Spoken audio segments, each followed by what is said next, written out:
It may have been Valentine's Day, but there was no love last night at the meeting of the Greater Victoria Harbour Authority. An angry crowd confronted the board after it rejected the unanimous choice of the City of Victoria of Councillor Shellie Gudgeon. CTV's Louise Hartland joins us now with more on that story. Louise. Hudson, the decision came as a surprise to everyone involved, but no one more than Councillor Gudgeon, who says this is not an issue of personality, but an issue of democracy. This is insulting and outrageous. There is no mincing words. It is not acceptable and it won't stand. Thank you.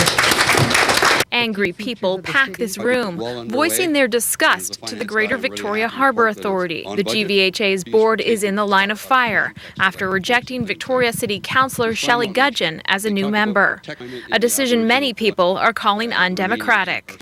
I wasn't expecting to face this at all. Colleagues on Victoria City Council unanimously chose Gudgeon to replace outgoing GVHA board member Councillor Pamela Madoff. But the board said no. To go through the interview process and then be declined, it's been disconcerting. The Harbour Authority manages prime city properties, including the steamship terminal building, the Inner Harbour Causeway, and Fisherman's Wharf, and it says Gudgeon doesn't have the skills it needs. I find it offensive that an unelected body looking after a public asset would say to a publicly elected body that your candidate is not acceptable. Over the past year, the GVHA board appointment process has changed. It used to be that City Council would elect one member to sit on the Harbour Authority board. Now it submits a nomination, but the Harbour Authority can reject it. Mayor Dean Fortin says it's a no-win proposition. We don't believe that any skill base should be applied to our nominee or our appointee, frankly, because they're there to represent the public interest. After robust discussion at the council table, we've understood that none of us meet the criteria.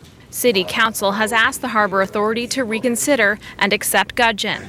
After the wave of public support for her appointment, Gudgeon says it's a challenge she's ready for. I'm not an expert on the harbour issues, and I'm going to need the wisdom of our citizenry to help me make the best decisions and represent the city strongly at that table. The Harbour Authority met today to discuss its next move. So far, no decision has been made public. The mayor says City Council will force a special membership meeting of the Greater Victoria Harbour Authority in the next few weeks to change the bylaw, allowing the city to appoint board members.